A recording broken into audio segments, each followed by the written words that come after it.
Now, if you haven't heard about microdosing yet, where have you been? Hanging out with the Mirrored Men?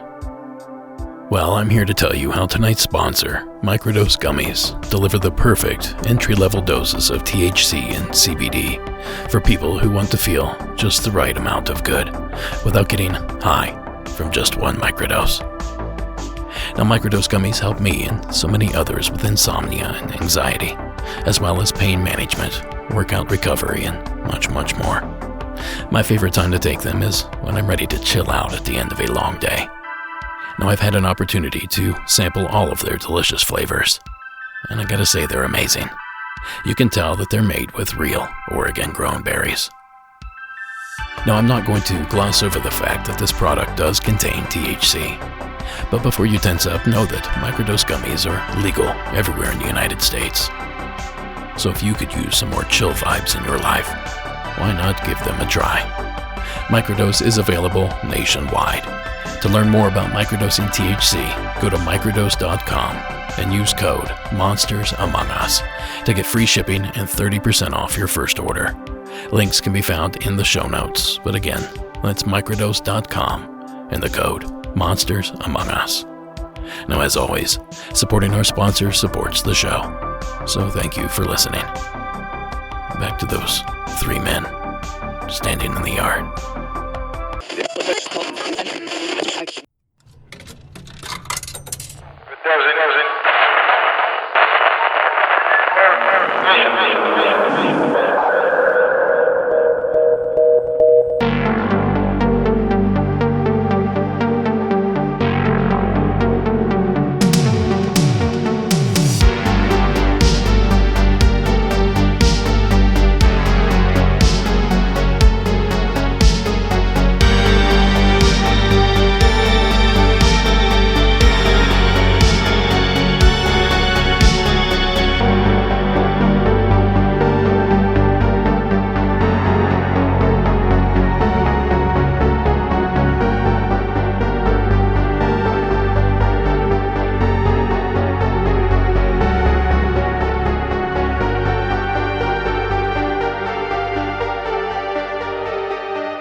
Police are trying to get to the bottom of this. Several men in black out on the roads at night, sometimes stepping right out in front of cars. Reports of 1 and 2, but for the most part, it's 3. 3 similar-looking men are observed to move in a synchronized fashion. It's usually 2 or 3 men together. Usually they're dressed in similar clothes, usually black. According to witnesses, men dressed in black trench coats and capes have been standing beside roadways and parks at night. But each one of them had the same jerky movement when they were walking. Somehow I lost like 5.5, 6 hours. I see 3 men all walking in step. As if the witness was looking at a mirror image. And they were walking down the street side by side, like in unison. The 3 dark figures. I saw these 3 thieves. I'm pretty sure it was 3 or 4 men standing in unison.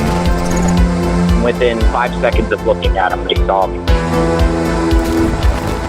This incident seems very reminiscent of the Mirrored Men phenomenon. Mirrored Men. Derek Hayes over at Monsters Among Us podcast has spent years detailing cases involving strange shadowy figures that move in unison. Have you ever heard of a phenomena called mirrored men? Mirrored Men? It's somehow, somewhere lost about 3 or 4 hours. The Mirrored Men is a term coined by Hayes to describe a relatively new phenomenon. Been paying more attention to the Mirrored Men the more and more I hear. The Mirrored Men. The Mirrored Men. He has nicknamed them the Mirror Men. I know Mirrored Men. Mirrored Men. That Mirrored Men story I've been hearing so much about. I had never had an encounter with Mirrored Men until about 8 months ago. And they call them mirrored men because their movements mirror one another. I never knew mirrored men existed. You guys were talking about a phenomenon called mirrored men. Mirrored men. Our famous Mirrored Men, a little bit more popular than I originally thought they were. The Mirrored Men. If If you ever see three men moving in a funny sort of way, all the same. Spoken about so often on Derek Hayes' Monsters Among Us podcast. Look away and walk away, calm as you can. Look away and walk away, calm as you can. Look away and walk away, calm as you can. Calm as you can. Look away and walk away, calm as you can. Look away and walk away, calm as you can. Look away and walk away. When I was a young man, my father used to tell me, if you ever see three men moving in a funny sort of way, all the same. Look away and walk away, calm as you can. Look away and walk away, calm as you can. Look away and walk away, calm as you can. Good evening and welcome to a very special installment of Monsters Among Us. I will be your guide this evening. My name is Derek Hayes. And back in mid-April of 2016, I shared a call on what was then a fledgling little podcast called Here There Be Monsters. The call was submitted by a friend of mine, made upon my urging. You see, my friend Matt used to share this story with me when we were in college. A story that creeped me out. And early on in the show's existence, I didn't get submissions even half as frequently as I do now, so I asked them to help me out. And Matt, being the good guy that he is, called in, shared his story. It made the episode, and foolishly, I thought that might be the end of it. But within days, we had received an additional half dozen entries or so that seemingly detailed an eerily similar scenario. 3 identical men, occasionally 2, walking in perfect unison, often described as wearing out-of-date clothing or sometimes simply dark cloaks. Their faces have been described as stretched or exaggerated. They often appear in rural settings, parks, empty streets, large suburban yards.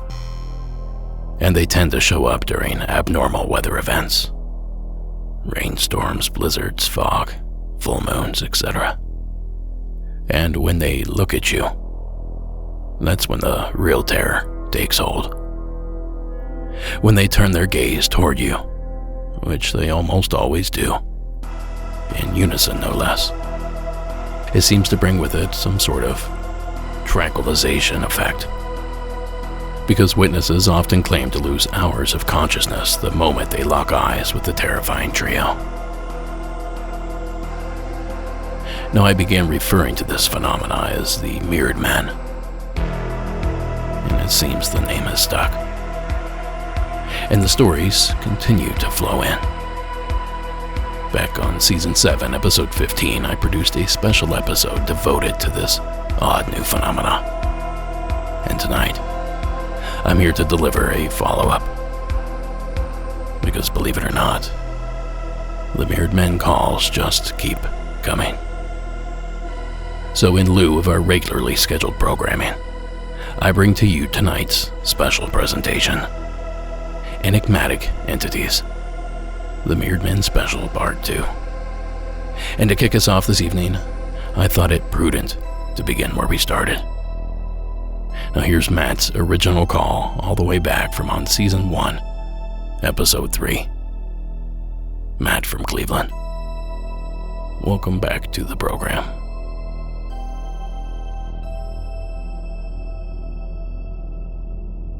Hey, just want to tell you thanks first and foremost for letting me tell the story here.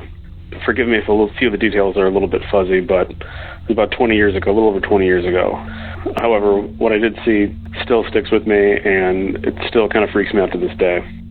So like I said, this was about 20, maybe even 21 years ago. I wasn't even quite yet a teenager. My family had just moved from our old house to a newer house, it was a brand new house. It was just built. But the development itself was still very incomplete.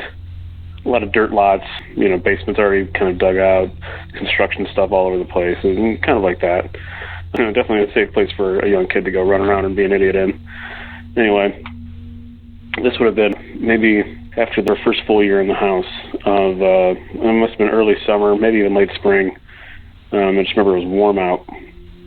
I was dead asleep in my room, but just suddenly I had this urge. I felt very compelled to wake up. Not in a jumpy sort of way, like something startled me, but I was just very alert and very awake. This is a little bit after 2 a.m. And I also felt compelled to go walk over to one of my bedroom windows. So I walked over and I sort of crouched down so I could see out the window a little bit better. There were some trees in our front yard. They're probably gone now, but there's some trees in our front yard that blocked my view a little bit, but you could still kind of see all the way down to the corner down the street. Probably can't now. There's obviously, like I said, this was a new development at the time. There weren't many houses then, but now your view would probably be blocked from the same window. So anyway, as I'm peering down, looking at this corner, I see 3 figures walking away from my house. They're maybe 200 to 300 feet away, somewhere in that range, and kind of moving, like I said, moving away from the house. So I'm watching them for a long moment, and I don't know why. I just woke up and felt compelled to kind of go over the window and take a peek out. And as I'm watching these figures, I notice that I just can't glean any detail. I mean, there's even a street light kind of down the street a ways, but it's just it's not enough light for me to make out exactly what or who or what was walking down the street. But I could see more or less the dark outlines of people. But it was really strange. As I was watching them, I noticed that they were all moving in unison, almost perfectly synced together. They're sort of in not quite a straight line, almost like an angled line, walking down, what would become the sidewalk, but it was just kind of like a dirt path at the time. And they were also very, very slow. Even though they were moving kind of constantly, it didn't seem like any of their movements were in any kind of hurry. They just sort of almost glided down the street. So I'm watching them for a very long moment, and all 3 of them stop. And I don't know how to explain it. Even though I couldn't really make out any detail, I could tell that they all sort of turned their heads to look at me. There's nothing else on the street. There's no cars, no other people walking around. Like I said, it was new development. There wasn't much really out by where we lived at that point in time. And all 3 of them at the same time, though, like I said, they moved in unison. They craned their heads, at least as far as I could tell, to look at me. I don't know if you can make eye contact with something that can't really see a face on, but I feel like we made eye contact for a moment. But whatever I was looking at, they knew that I was watching them, and they were watching me there for that long, long moment. So anyway, as I'm kneeling there, I just kind of remember blinking and kind of going blink again, and I'm leaning face first against my window in the exact same position I was kind of kneeling there before. But it's now about 9 o'clock, maybe just before 9 o'clock. All 3 of the figures turned around, craned their necks around to look at me. And like I said, they all moved in unison, so I could kind of see the movements happening at the same time. We had that weird moment where I knew they were watching me and they knew I was watching them. And it was just kind of a weird, kind of tense moment. I didn't know what to do. I just kind of sat there and just kept staring. And then everything just kind of went blank, not in a pass-out kind of way. I just felt like a very long blink. And when I opened my eyes again, I was still in the same position, kind of kneeling down, looking at the window. My face was pressed up against the glass of the window. And then instead of 2 a.m., it was just about 9 a.m., maybe just a little bit before 9 a.m. I had blinked and misplaced about 7 hours worth of time. It was in daylight, obviously. There was weird figures at the end of the street by the corner. Still really freaks me out, actually. 20 years later, like I said, some of the details are maybe a little bit off. And, I don't know how far away they were or what time of year it was necessarily, but I still remember that moment when they turned around and looked at me, knowing that I was watching them. Still kind of runs chills up my spine. Anyway, thanks for letting me tell a story. Hopefully, I don't experience anything like that ever again. Hi, Derek. My name's Marnie, and I just recently heard your Mirrored Men's special, and I was really blown away because the original storyteller happens to be my little brother. and I had no idea about any of that happened to him. But what strikes me as the whole situation being very interesting is that when he was describing where we lived, he didn't tell you that when we moved there, the road did not go all the way through like it does now.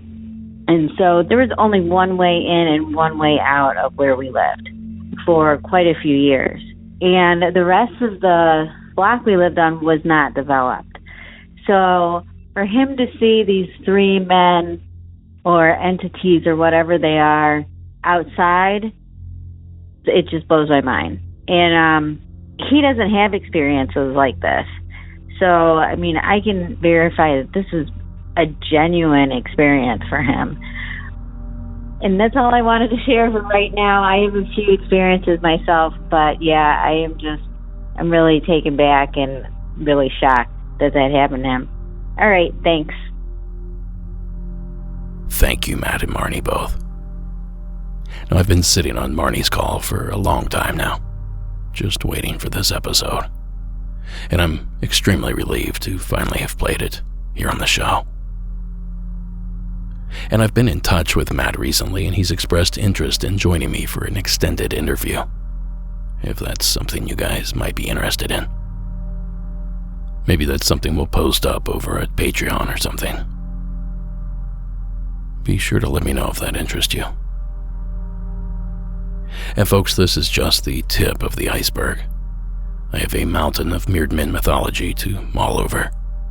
So please join me in welcoming, from Season 9, Episode 7, Caitlin, out of the cowboy state of Wyoming. Hi, Derek. My name is Caitlin, and I'm from Rock Springs, Wyoming, and where this happened. My story is about the Mirrored Men. I really didn't know about the Mirrored Men until I started listening to your podcast. And I've been listening to your podcast for like a very long time now. By the way, I love the show. So how it started was when I was about, I want to say 8 or 9 years old. Me and my family just moved here from Washington. So I love the rain. And so when it finally started to rain around like May, April-ish, my brother had a really good view of this thunderstorm that was going on. And so I was like, can I sit in your room and chill and watch the thunderstorm? And he was like, yeah, but I'm going to go to bed now, just so you know. And I was like, all right. So I just sat by his window, no chair, nothing. I just stood on my knees and then put my elbow on the window and started looking out the window. And the rain died down a little bit. So then I start seeing these 3 men walking at the same pace with synchronized with each other with suits that all looked alike, and even their haircuts even looked alike too.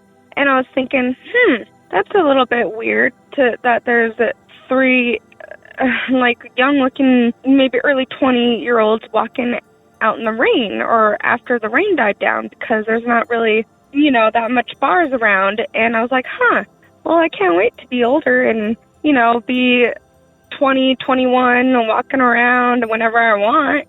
And I kept looking at them, and I was hoping one of them would stop or something, because they were so synchronized. I was like, that's cool, I guess.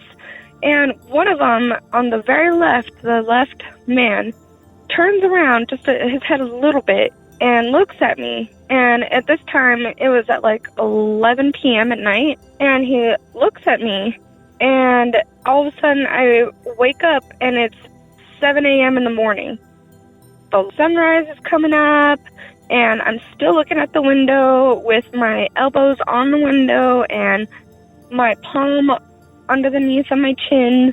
And I was like, whoa, how did that happen so quickly? Because I'm the one that always loves sleep. I love sleep so much that I would have not just have sat there the whole 7-8 hours that I was looking at there without going to bed.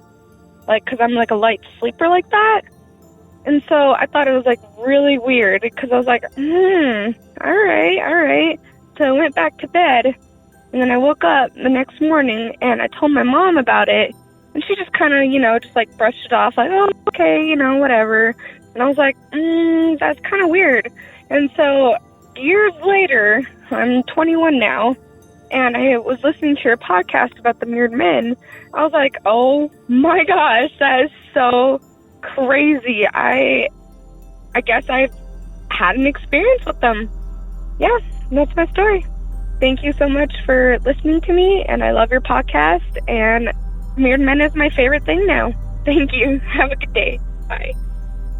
Thank you, Caitlin. Now that is what we call a textbook example. The call met all 6 of my quote-unquote guidelines for a true mirrored men case. 2 or usually 3 men, synchronized movements, missing time, strange clothing, bad or unusual weather, and eye contact made by the entities. Now Caitlin here collected all 6. So congratulations, Caitlin. And thank you again for calling in. Now before we share our next entry, please remember, if you have a story to share on the program, a true story, a true mirrored men story perhaps, then call our hotline at 1-888-608-NIGHT. That's 1-888-608-NIGHT. Now here's the funny thing about mirrored men encounters. Not everyone that's had one even realizes it. How many of you remember Catherine's entry that took place in Utah? Well, here she is again, out of the state of Washington. Hi, Derek. This is Catherine calling from Washington State. This happened back in September when I was on a trip with my boyfriend down in southern Utah, near Moab, the Canyonlands area, specifically the Needles campground, the Needles district campground. There's a few districts of Canyonlands if you're familiar with that area. So we were walking to the bathroom. It was a full moon.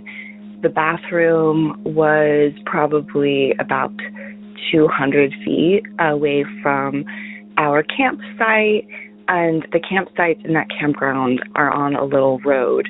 So everyone walks on the road to the bathroom, but most people had campers, so they weren't using the restrooms, just a few people were. So it wasn't a super popular place, but you'd see someone come up every now and then. And our campsite was one of the closer ones to the bathroom. Okay, so we're walking to the bathroom. We get there. The men's comes up first on your left, and the women's is a little bit further down on the left. In between is like a wash station. So my boyfriend turns off to go to the men's restroom. Right then I see, and I'd kind of seen them before that, 3 figures walking on the road. And I can see them because of the moonlight. We had headlamps on, but we just left them off because if you've been to Utah, when it's a full moon, you can see everything. I mean, it's really easy to see. So you really just need the headlamp for the bathroom, which is dark. And so I see these 3 people, and I am a very cautious person. So him and I are out in the wilderness a lot. I just like to keep tabs on people around me, what's going on. So I turn on my headlamp to go into the bathroom, and I just kind of lightly flash it up just to see these 3 people, to see like if I recognize them. I also was kind of curious about talking to a park ranger.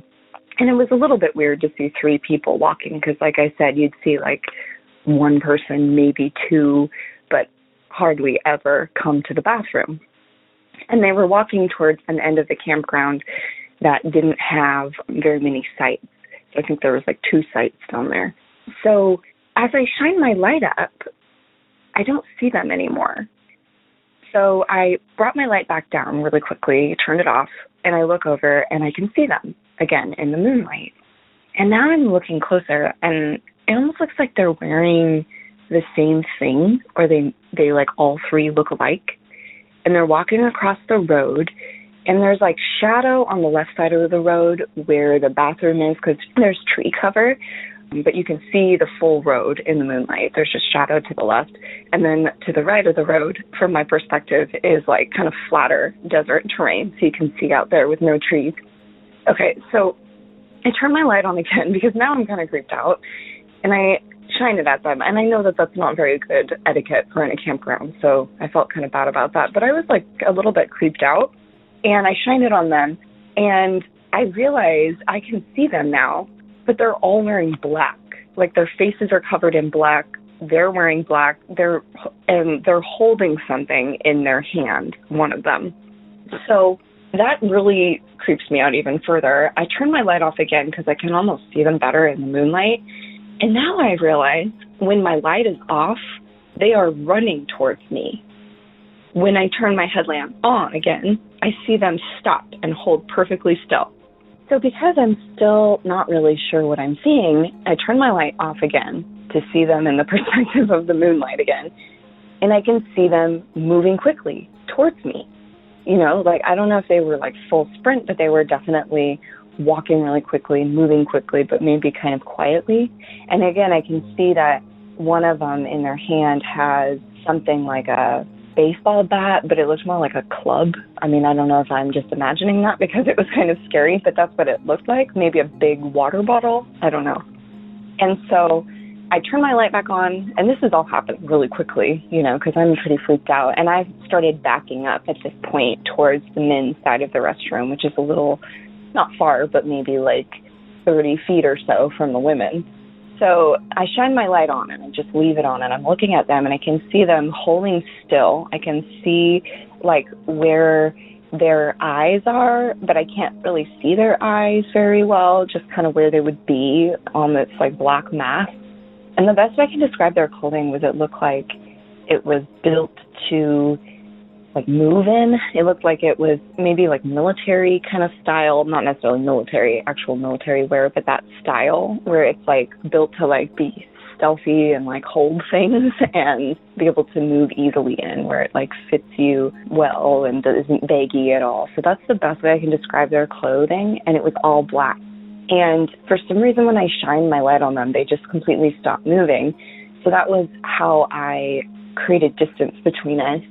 Just left my light on, kept my back towards the men's restroom, backed up, called out my boyfriend's name a bunch of times. Meanwhile, from a campsite on the other side of the bathroom towards the women's, a man came walking out, and I don't think he even saw these people, because you know how a headlamp makes you only see what's in your direct line of vision, and he had a headlamp on, so I don't even think he saw what I was looking at, and he walked by me. Meanwhile, my boyfriend came out. I turned to him.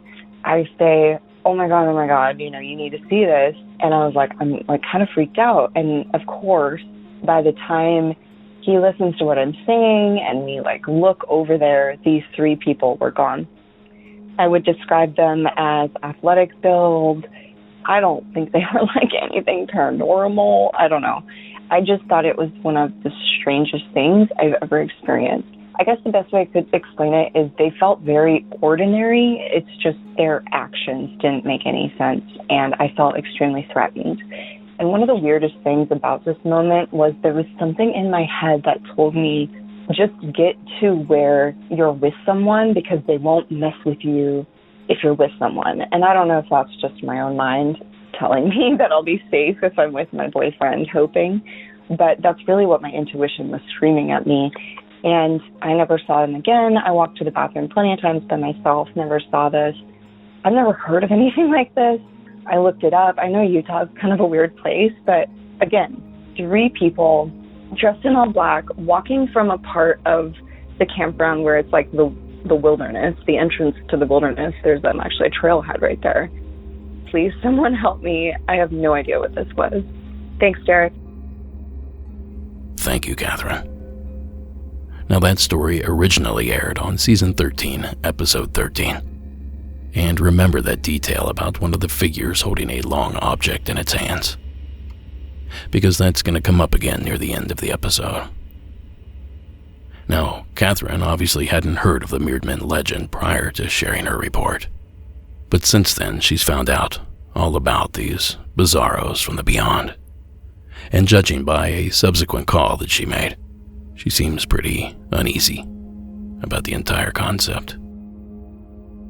Hi, Derek. This is Catherine calling back from Washington State about my Utah story with 3 dark figures in the road. After processing that story, I actually went back and listened to a bunch of your earlier episodes, and I came across your Mirrored Men episode. Now, you mentioned that in this last episode of Monsters Among Us, and I believe that that is the closest definition of what happened. Something I left out of the story, well, 2 things, was the fact that they were all moving perfectly. It was as if I was watching 3 people who had this mind in a way, and I have a journal entry from that time that was before the Mirrored Men episode that explains this really well. The other thing is I had a almost primal instinct that I called intuition, that this was a very dangerous situation and that I needed to where other people could see me specifically. I don't know if maybe that prevented any time loss or these other things that people have experienced, but I'm really thankful for that extremely strong voice within that told me exactly what to do, how to get away from these things, because I had a serious feeling of dread when seeing them. Again, they were all black. There was no definition of their face or like where their face met their clothing or anything like that. No eyes, no, nose or mouth or anything. So who knows what I was seeing. The other thing is that it was a full moon, which I did hear in at least one of the other Mirrored Men stories. So even though there wasn't a crazy weather phenomenon, it was a full moon, and that aligns to, like I said, one of the other stories in that episode. So thank you so much for sharing. I love being a Patreon member, and I'm very thankful for your podcast. It's a wonderful place to be heard and also hear other people share their incredible experiences. So thank you, Derek. Now, this evening's next entry originally aired on Season 12, Episode 13. Please welcome Ray back to the program. Hey, Derek. So, my name is Ray.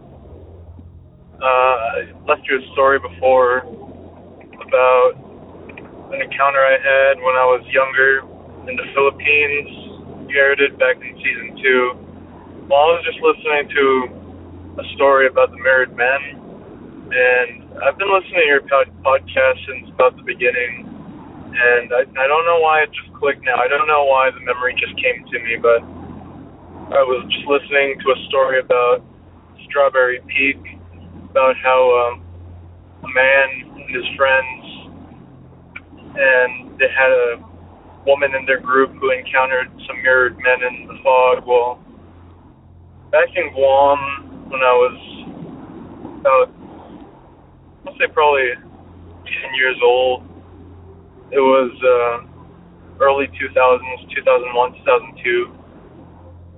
I recall being at the beach one night with my mother, my dad. My dad had a small little Mazda truck. It was a single cab Mazda truck. Had a center bench, so all 3 of us could fit in it perfectly. Well, one night we were coming home from a family get-together. I'd say it was probably around 10 o'clock at night. Decided to drive to the beach because a family friend was there. So my dad parked the car on the sand, and my mom and I stayed in the vehicle. We stayed in the truck. My dad said he wouldn't take any more than, like 10 minutes. So my mom and I were just sitting there. We turned the truck off because we didn't want to waste gas. So I just recall we were sitting in there just relaxing, waiting on my dad. Eventually my mom fell asleep. So we got to the beach at 10. I'd say my mom fell asleep probably around 10 minutes after we got there. So I'd say 10:10. All I can recall is I was watching the shore. The moon was a very vibrant light, just casting over the shoreline. The way the waves crash against the shore. It's hypnotic. It's mesmerizing. The way the moonlight just bounces off radiant water just creates this shine, this glow. It's very, very distinct. You can see everything that happens on the water. Every single wave, every single ripple, you can see it all. I think that's what makes this memory so vivid. I recall there was a light from, I want to say it was probably a public works building. I was watching the shore. My mom was asleep. She dozed off and she laid across the bench. I just remember sitting right in front of her and between her legs. You know, I was a small kid, and we were able to get comfortable in our small little truck. I saw these shadows. They looked like shadows walking up the shoreline. I want to say there were 3 of them. About 3 distinct shadows just walking. The shadows were casted on the shore, and the shadows were up against the water as well. So these were some long shadows. I didn't see what was casting the shadows. There were coconut trees in the way, but I could see the little public works building. I could see the light, but I couldn't see the portion of the shore where someone would be standing if their shadow was cast. All I know is we were there, we were parked. My mom was asleep, and it was 10:10, because that's when she fell asleep. My dad said he'd be back in 10 minutes, and I'm watching these shadows, and it almost felt like a mirage. It almost felt like a dream. It was so weird, but the reason I knew it wasn't a dream was because I was watching the water. I was watching the shore, and I was watching these shadows move. And I was in an upright position, and I recall sweating. I just had this sense of anxiety. Like, I couldn't take my eyes off these shadows. I had to watch them. I had to make sure they didn't leave. I had to make sure they didn't just disappear and vanish. They were just there, just dancing, all 3 of them. It looked like 3 people walking towards you, like their shadows were walking towards you, all making the same movement, arms, legs. It looked almost like military marching, but I didn't see the people casting them. But the thing that scares me about thinking it, my theory why I took so long to recall this, I think of this memory every now and then, but I think of it for a second and I stop, because it was just so weird and it was so long ago. But I recall my dad opening the driver's side door, and I looked at him, and then I looked at the clock, and he goes, "Sorry it took so long, but we can go now, the party's over." And the clock says it was about 1 a.m. So I was watching 3 shadows do the exact same thing, marching towards me on the shore when nobody appeared for 3 whole hours. It was 1 o'clock. My mom was dead asleep. My dad opened the door, and it went from 10:10 to 1 o'clock. How does that happen? The background of the memory is the beautiful radiance of the moonlight bouncing off the waves on the shore. The way the ocean just sat there calm and peaceful, with these shadows bouncing off the water, with these shadows being projected onto the sand and shore, and how vivid it all was, and how the memory seemed like it was so short, but the reality of the moment was it took 3 hours for my brain to record all that, when it felt like I was only looking at the shadows for no longer than maybe a few minutes. What felt like a few minutes translated into 3 hours, I don't know. Well, Derek, I hope you have a good time with your podcast, and I'm always listening. I'm always listening to your podcast. Thank you. Thanks, Ray. Now, Ray had mentioned the Philippines, although his story actually took place in Guam. But let's face it, there's nothing close to Guam. So I'm hanging on the Philippines part because in my research, I found a Filipino legend that is eerily similar to that of the Mirrored Man. The Kamukatuk. Imagine it's the middle of the night. You're in your bed just about to sleep. Then you hear knocking on your door. You're confused as to who comes in the middle of the night when people are supposed to be sleeping. So you look out the window and you see 3 hooded people in front of your door. Their faces can't be seen because of the hoods, but you could make out that one of them is female and the other 2 male.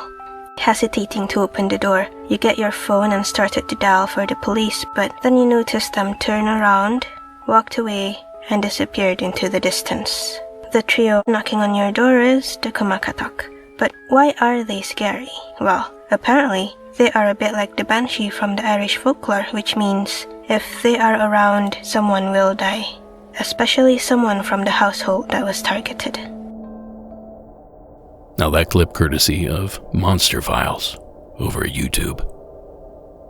And obviously we don't have an exact match here. There are 3 figures, but one of them is a woman, and there's no missing time or eye contact or any of that stuff. But I thought there were a few details in there that were, at least, worth me mentioning. And that's the thing about this phenomena. The Mirrored Men mythos seems to beg, borrow, and steal from several different subgenres of the paranormal.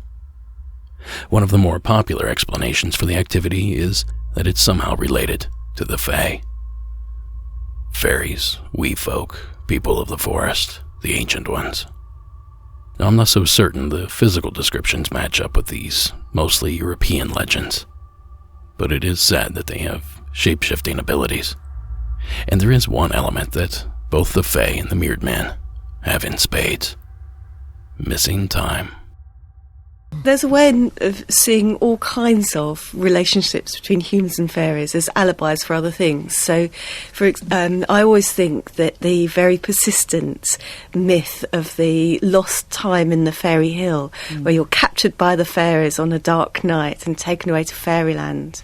You think it's for a night, you spend there feasting and dancing, and in fact you come back after 7 years. That provides an alibi for all sorts of convenient disappearances. Well, there are jokey versions of this, particularly in Irish, that people sort of say, no, I wasn't drunk last night, I was taken away by the fairies, and this is regarded as quite hilarious. That clip courtesy of the BBC4 radio program, In Our Time, and a link to the full episode can be found in the show notes. And of course they're discussing the long-held belief that pixies or fairies, the little folk, would steal people away, oftentimes encouraged to party, drink, and dance the evening away. But at the end of that evening, when they are to return home, they realize that 7 years had passed overnight. That's some serious missing time. Pixie-led is what some people call it. And could this be a similar effect given off by the Mirrored Men? Do they lead their victims off, but in lieu of joy and celebration, they treat their victims to fear and emptiness? Greetings, paranormal lovers. Bigfoot here, and if you want to catch a glimpse of me and my fellow monsters 24/7, be sure to tune in to Sundown 96.6 FM, an online radio station available worldwide on the Apple and Android apps, as well as at sundown966.com. You can catch spooky music, vintage commercials, as well as Monsters Among Us on Tuesdays and Thursdays at 9 p.m. Eastern. Come download our apps for uninterrupted, scary access. There's nothing to be afraid of. Sundown 96.6 FM.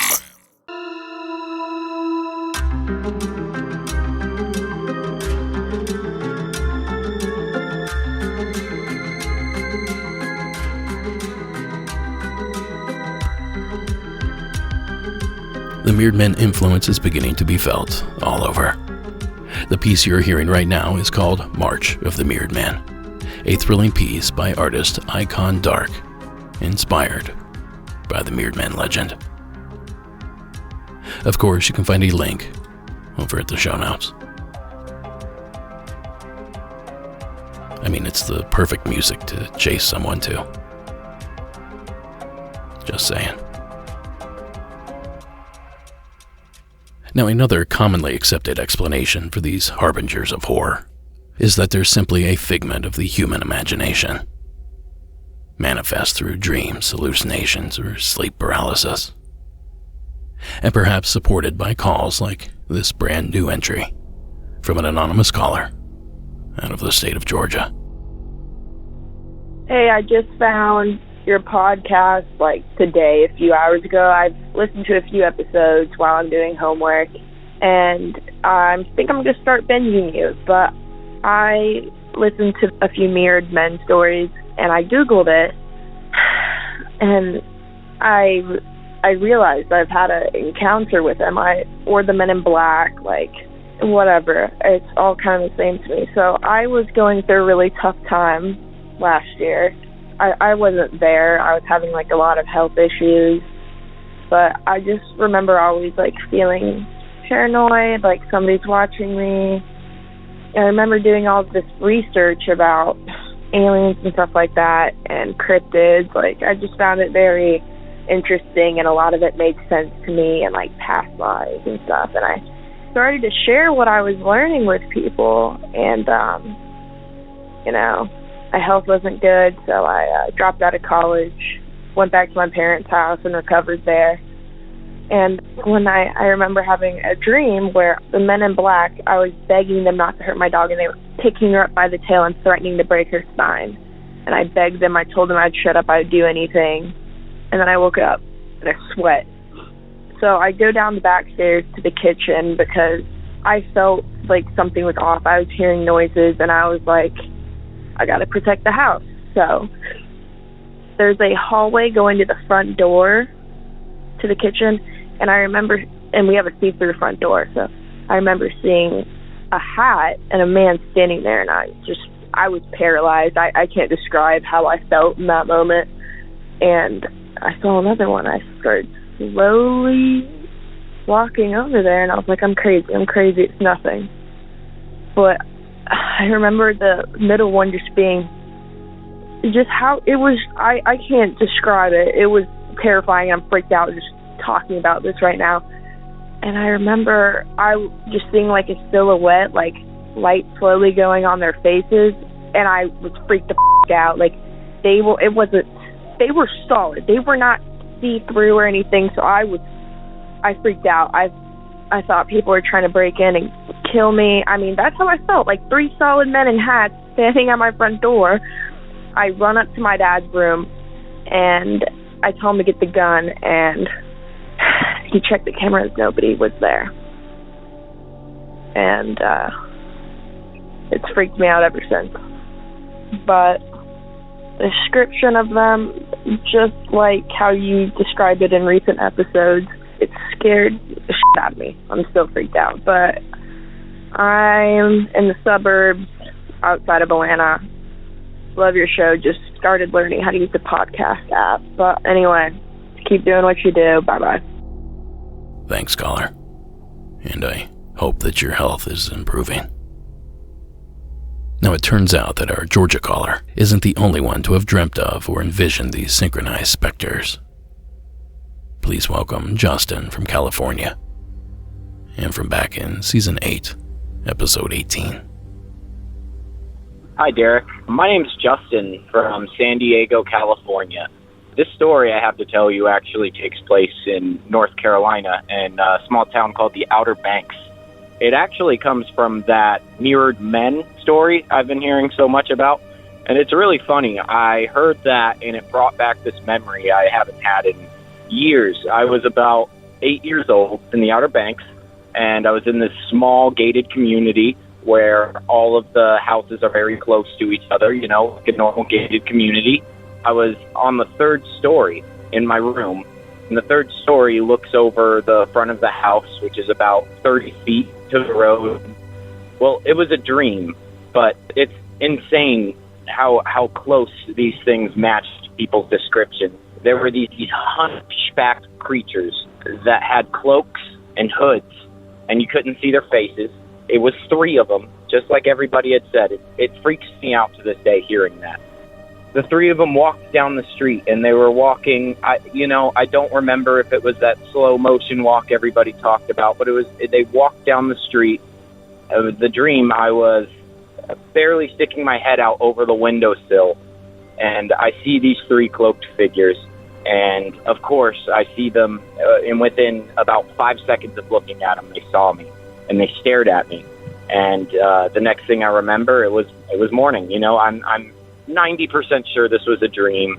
I don't even know if you could use this on your podcast because it's not much, but I thought it'd be worth sharing my experience.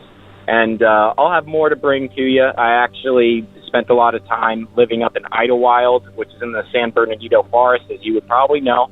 So I have some stories to tell you from there soon. But I just wanted to, put that out there and let you know. Thanks, Derek. I love your podcast. Been listening since season 1. Can't wait to hear more. Talk to you later. And another new submission. This one from Jay and Bart's Unknown. Hey, Derek. My name is Jay. This story happened when I was 16 or 17. I grew up about 45 minutes east of Cincinnati in southern Ohio. And it was a super small town, and we lived on the outskirts of it, so it was even more kind of desolate. So the house I grew up in was just like a typical ranch-style house surrounded by woods. There was essentially no light pollution. Your neighbors were forever away, and my bedroom was on the back left corner of the house, kind of facing the woods. So I always slept with my TV on in my bedroom, but had it muted. It was more or less like a nightlight for me. It was mounted on the wall, like opposite my bed, and maybe 4.5 feet off of the ground. And on this particular night, I had laid down and was having trouble falling asleep. I was in high school and had to go to school early in the morning. And so I was having a hard time falling asleep. So I sat up and kind of opened my eyes just to readjust in the bed. When I opened up my eyes, I looked over at my TV, which was on but muted. I saw these 3 things standing in front of my TV. And since the TV was behind them, they were just kind of silhouetted in the light. And a little description about them, they were different heights. The one in the middle was the tallest, and it came up to maybe about halfway up the TV, so we'll say 4 feet. The one to its left was maybe 2 inches shorter than the one in the middle, and then the one to its right was maybe 1 inch shorter than that. So they were all 3 different heights, and they were standing in front of the TV silhouetted. And I know it sounds pretty cliche, but what I saw was that they were all they were completely bald. Their arms were down to their sides, which I could see silhouetted from the TV behind them. And they had pretty long fingers that went down to maybe before where you would expect a knee to be. And they're super skinny. I couldn't see their faces, like I said, but I could see their movements. And you know how when someone is standing, they don't stand completely still. They're not a statue. They kind of make little movements with their fingers or maybe sway just a little bit. I mean, that's exactly what they were doing. It looks very organic, something that was tangible, right there in front of me. And they were just staring at me. They didn't say anything. I didn't, I hear all these stories, people telepathic, communicate. I didn't hear anything. They were staring at me. And I was completely frozen. I was just terrified. I didn't know what to do. And I could barely move because I was freaking out. And all I could do in that moment was sort of release my stomach muscles to fall back into my pillow. And I stayed awake the entire night, just staring at my ceiling, and just petrified because I didn't know what was happening. I couldn't do they were like, and to get to my door out of my bedroom, you would have had to go right past them, and there was no way I was going to go anywhere near where they were. And so by the time I got enough courage to look over in that direction again, it was maybe an hour or so later, they were gone. They weren't there. TV was still running in the background. It was probably some infomercial, and they were gone. And so I went to school the next day. I was exhausted and still petrified from the night before, and so I kept pretty silent, for a few days. I did not want to talk because it sounded crazy, totally crazy. And then I had overheard a friend a few days later telling another friend of mine about something that had happened to him a few days prior. He was in his bedroom after school and glanced over out his window, and he said he saw something that he could only describe as like alien-like looking back at him from like the big tree in his backyard. And I hadn't said anything about what had happened to me or whatever, but the way he was describing it, it sounded exactly like the things that I saw in my room that were just staring at me. I mean, I'm very realistic and blah, blah, blah. If it were sleep paralysis, I would have definitely known I would have chalked it up to sleep paralysis. Like, I am not beyond, I wouldn't put that, like if that happened, I guarantee you would be like, okay, that's what it was. Anything to make it seem less scary than it actually was. But the dynamics, and I thought I'm like, what was it? And the dynamics of it were so not what I've heard about sleep. I mean, this is something I was very awake for. I wasn't even asleep yet. And I was sitting up, I was looking at these things. Anyway, I've told some close friends about this, friends for years, and at first they were like, okay, but now they're like, okay, it was really freaky. And there was just some spooky stuff that happened, out on that side of Cincinnati, if you can even call it that. I mean, it's like 45 minutes away. But regardless, I hope I hear this on the show. I appreciate it. Thanks. What do you think? Sinister intruders, sleep paralysis, or something else? And how do you explain what the friend claimed to have witnessed as well? Well, it's wild stuff, Jay, and we thank you for sharing it here with us tonight. That goes double for Justin and our anonymous caller.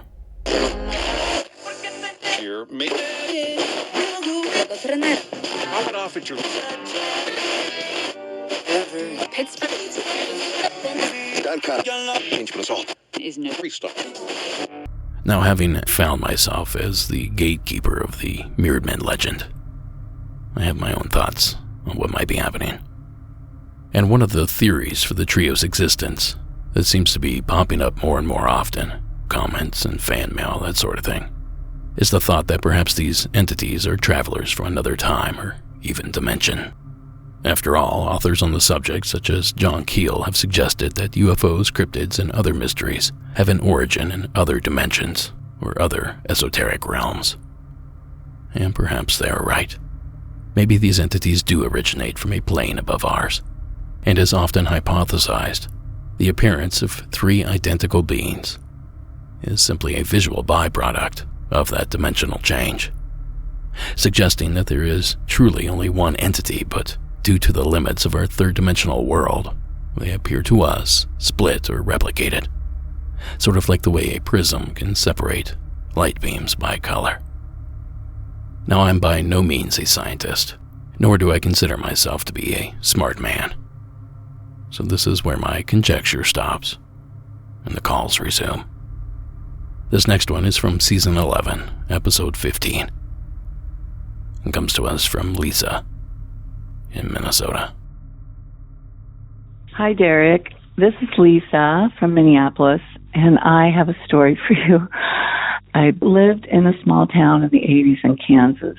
I lived in a small house, and by the way, I've had many experiences with paranormal, but this one puzzles me to this day. It was a hot night. I had big windows open in my tiny house in my bedroom, and before I went to sleep, I left a note for my boyfriend on the front door. He was playing cards with some friends and was going to come by later. So, mind you, we never locked doors. There was never any crime in the town, so it felt pretty normal to do that. And by the way, I was also like 19. I went to sleep reading a book, windows wide open, super hot, muggy night. I was just laying on top of my covers reading. About 3 in the morning, my roommate came in, and she had a ball bat, and she was freaking out. And she says, "Oh my God, somebody's outside. There's some people outside of our house." And I said, "Turn off the light." So she turned the light off. I went to the window. I looked out, and there were 2 figures. They were kind of scaling the house, and then they ran down the alley. And I was just like, what the hell? Who the hell was that? And we thought, well, it's just 2 guys from high school. You know, they just seemed like the type that would do it. But I just thought, well, that must have been 2 guys that we knew or something. So went back to bed, didn't really think too much about it. And then I realized my boyfriend wasn't there. So the next day I called him. And I'm like, why didn't you come over? What was going on? He goes, "I did, and you weren't there." And I said, "Shut up." I said, "No way. I was sleeping." He said, "No, you weren't." He said, "I came over, and I could tell you were in your room. Your windows were open. Your light was on, everything." He goes, "And I just sat on the front stoop and waited for you, thinking maybe you walked down to get some cigarettes or something. So I smoked a couple cigarettes and waited. You never came." And I was just like, "What are you talking about?" I said, "I was there." You know, I was just freaked out because where could I have been? I was in my bed. And then I said, "Okay, what did the note say?" And he told me what it said word for word. So just freaked me out. Anyway, I just kept thinking, you're kidding me. And he wasn't a person to do that. You know, I could trust him and knew he wouldn't mess around with me. So about 5 years later, I was at a wedding, and I saw him, and I just said, "This is really bothering me. Are you sure that you didn't? Are you sure you're not kidding?" And he said, No, I'm not. I swear to God, I was not kidding. You were not there." And I still see the whole scene so perfectly, and I'm still so freaked out by it. But that was just one freaky thing that's happened to me out of hundreds. I have so many stories that I don't know why, but my girlfriend says that I'm a vessel for the paranormal. So I don't know. Maybe I am. It wasn't quite unusual to have something strange happen. So thank you for letting me tell my story. This is kind of fun, finally being able to tell somebody that gets it. Okay, bye-bye. Thanks, Lisa. Another possible experiencer that was completely unaware of this existing lore. And sure, not all the guidelines are there, as they are often not for many of these calls. That's why they're guidelines, and not rules, necessarily. In fact, some of the parameters I set may not even have anything to do with these cosmic creatures. Abnormal weather, for instance. Not all the calls include that feature. Now perhaps Lisa just left that detail out. She forgot it, or it didn't happen at all. But in my experience, a majority of these stories, at least most of the ones I consider to be genuine, tend to include that detail. The point here is that it's a bit of a guessing game, and we're throwing things at the wall to see what sticks. So let's play another call and see how many of those parameters line up. Lauren from the Mitten. Welcome to the show. Hi, Derek. This is Lauren from the Detroit area, and I have called in before, and I've actually had a call played on the show, which is the coolest thing ever, by the way.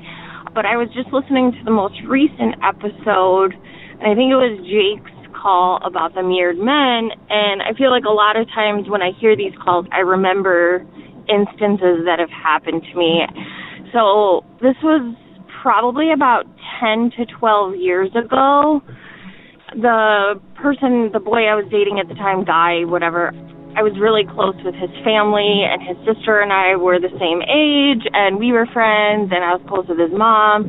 So I would often stay the night there and sleep on the couch or whatever. We'd crash out watching movies or TV or whatever. And I remember his sister telling me this story about how she would always see these 3 entities walking across the hall. And I was like, oh, that's really creepy, and I would tell her, your house kind of creeps me out at night. Like, I don't think it's haunted, but it's just like a really dark feeling. So one night I remember we had all kind of dozed off on the couch watching like a scary movie or whatever, which I love all things creepy, spooky, so they never give me nightmares. But I remember waking up, and it was probably about 2:30 in the morning, and seeing these 3 cloaked figures cross the hallway. And I remember just kind of being like paralyzed with fear to the point where I like couldn't move. And I was just sitting there staring at them. And the next thing I knew, everyone was waking up. It was like 8 o'clock in the morning, and they were like, oh, what are we having for breakfast? Let's start coffee type of thing. And I just remember being like, yeah, did you guys just see that? The 3 things walk across the hallway? No, I didn't see that at all. What are you talking about? And somehow I lost like 5.5, 6 hours. So just thought it was interesting. Love the podcast. Keep up the great work. Hope you can use this. Have a great night. Now, if you want to check it out, Lauren's call originally aired on Season 13, Episode 4. And she describes a strange feeling at the home where these entities were witnessed. And this is complete conjecture here, but I fully expect a location where entities are slipping in and out of our dimension to feel just a little bit funky. I can't imagine that atmosphere is comfortable to be in, so I suppose that all checks out in my book. The missing time, well, that just puts it over the top. So thank you again, Lisa, for calling in. How about we play one more call before we have to go pay some bills? Rob, from Season 8, Episode 8, in the state of Louisiana. Welcome back to the program. Hey Derek, Rob here. So I'm calling from New Orleans, Louisiana. Right now I'm at the property where all this happened. It's kind of an odd location. And so let me just start by, describing it to you. So I just came outside, and my partner, Elise, and I, we bought a couple of vacant lots in this industrial part of town. I don't know if you can hear it. There's like a train going by right now. It's about 50 yards from the house. There's some different, industrial companies. There's like a dumpster company that's about 100 yards away. There's a furniture repair place. There's a meat pie factory. And then there's also just some houses and some neighbors. But for the most part, it's just, industrial stuff, vacant lots. But it's right in the middle of the city. So it's in this nexus between a couple of different highways, a couple of different train tracks, and also this kind of drainage canal that kind of cuts the neighborhood into a triangle. And all this is to say that it's really noisy here. And so I'm a teacher. I'm a GED teacher at the community college. I teach night classes. But then when I come home at night, I also write songs. I write stories and things like that. And I usually do it in the bathroom, which I know is kind of a weird place to do that. But, like I said, we don't have a ton of space because we're just building it little piece by piece. And so we kind of basically have an outhouse that's connected to the house we live in by a porch. And so I go into the outhouse bathroom / recording studio kind of place to make songs or whatever. So a few nights ago, I get home from work and I go into the bathroom to just try to play some music. And I sat down and I have this old broken guitar, and it's not super in tune or anything, but it was late at night when I started this, maybe like 10 p.m. or so. But it's usually pretty loud at night, loud during the day, like I say, middle of the city. I'm in there and I just start kind of playing this riff. This is the part, it's not terribly out of the ordinary, this part, but it's worth mentioning that, like, sometimes I'll be in the bathroom and I'll just play for a while and I can hear all the things going on outside. There's rats skittering by underneath the outhouse. There's possums up in the tree. There's, birds. We have 2 cats. There's just, ambulances going by. There's gunshots off in the distance. It's just, it's a city, and a city in America, at least. So I'm playing this song, and I kind of get into this repetitive, almost hypnotic state with it. And I start just kind of singing, whatever comes to my mind. And the thing that comes to my mind is this: 1 by 1, 2 by 2, 3 by 3. And I just start kind of saying it over and over and over again. I'm not really thinking about it. I'm just playing music, just kind of babbling to myself, which probably sounds weird, but, I don't know, that's how I write. And then I'm doing this for a while. I'm not quite sure how long I'm doing this for, but I think it's maybe because I've been listening to your podcast a lot, which I love, and I get the mirrored men stuck in my head, which scare the crap out of me, like a lot of your listeners. I don't know what it is. It's just, I don't get freaked out very often by spooky stuff, but there's something about the mirrored men, and I can't explain it. So I think it's the number 3, the 3 by 3, that makes me start thinking about these mirrored men. And when I started thinking about it, I'm still playing the song. I'm still kind of doing this chant. And I'm aware this sounds weird, but I don't know how long this is going on for. But eventually I'm like, you know what? I'm going to write a mirrored men song because it's October. It's spooky time. And, I do this thing where I try to write a song every week and then I share it. And in October, I try to write, spooky songs. And so I'm like, this is perfect. I'll do a mirrored men kind of song. So I listened to a couple of the clips. I'm kind of searching around on your podcast, and I'm listening to the different ones. And I start getting myself all worked up and freaked out a little bit. I record a little bit, and I'm just kind of playing that riff over and over and over again, this kind of hypnotic thing. And all of a sudden, I kind of stop for a second. I don't know why I stop, but I stop. And everything is silent. Everything outside, at least, is silent, which never happens here. It's the middle of the city. There's just stuff going on always. So you could always just hear this white noise, and it's just completely silent, which I've never heard before. I put the guitar down for a second, and I was just listening. It's not that the creatures and the insects and everything are quiet like it would be in the woods if you started walking through the woods. It's just silent. Like there's no cars. There's no white noise. There's no train sounds. There's no gunshots in the distance. There's no nothing. And it sets off this really freaky feeling in me. Like it sounds unnaturally quiet. So I have my grandfather's hunting knife. He made it in the 40s. He was in World War II. He liked to make stuff. He made this hunting knife. It's kind of like a family heirloom. And I keep it in the bathroom there because I use it for all kinds of different things. But in that moment, I put the guitar down. I get the hunting knife for some reason. I don't know what I'm going to do, stab the silence. But I had this kind of fight or flight fear take over me. So I get the hunting knife. I'm there in my underwear because I'm at my house just holding this knife and listening to the silence. And I listen, and it's crazy. It doesn't make any sense. And I want to kind of go outside, but I have this primal fear take over me. That's almost like there's this thing in my head that says, like, don't go outside. There's something weird going on outside right now. And so I've got my ear to the door. I'm holding this old knife, standing there in my underwear, and I'm like getting up the courage to go outside, stone cold sober. And the thing that breaks the silence is it's my cat, Gator. I hear the cat flap, the cat door, and I hear him come out, and he goes, ow, which he kind of has this, like, he sounds like he's asking a question. And immediately the moment he does that, all the sounds come back. All the white noise, all the trains, all of the ambulance in the distance, the rustling wind. I couldn't even hear wind in that moment. Everything kind of comes back. It was almost like he had broke the silence.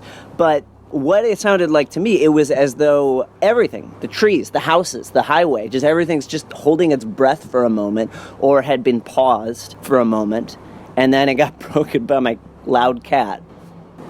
Which is kind of funny, but it also kind of broke the fear in me, hearing him. So I go outside, I pet him, I look around, everything looks normal. But I go back inside, And I go back into the bathroom. I pick up the guitar, and I'm like, I got to get this song done so I can get some sleep. And I look at the clock, and it is 5 a.m. and which is crazy. You know, I go back outside, I look around, and yeah, the light's starting to change. Like, the sun is coming up. And so I think I mentioned at the beginning, I started this at like 10 p.m. I couldn't have played music for more than, 2 hours tops. I don't even think that long. And I listened to the silence for 10, 20 minutes maybe, just standing there with the knife in my underwear, just freaking myself out. And now somehow it's 5 a.m., which is bizarre because I'm thinking about the mirrored men, which are related to lost time. And I get into this zone about it. I'm playing this song about it. And then I lose 5 hours of time all of a sudden. And yeah, it freaked me out. So I was just like, I'm done for the night. I'll get back to the song later. I finished it the next day. But I'm a bit somewhat of a skeptic, I get a kick out of this kind of stuff. I like your podcast. That's the first time that I've noticed a time slip or anything, or lost time. And I don't really know what it means. I know that just from listening to your podcast and other ones, some people have suggested that all the paranormal weird stuff is all kind of intertwined, and that the reason that it sets off this kind of spooky fear in us is because whatever the fear part of your brain or the adrenaline that gets released, it somehow taps into this stuff.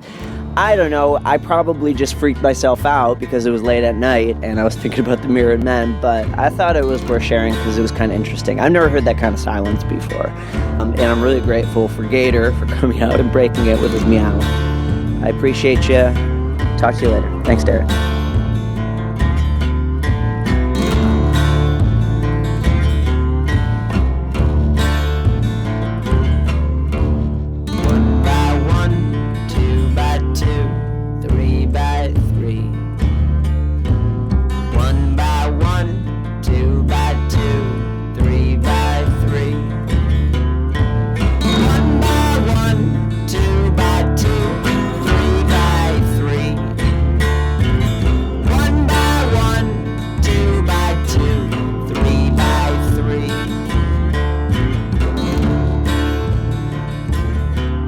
Rob's story and song being a big hit when it first aired several years ago.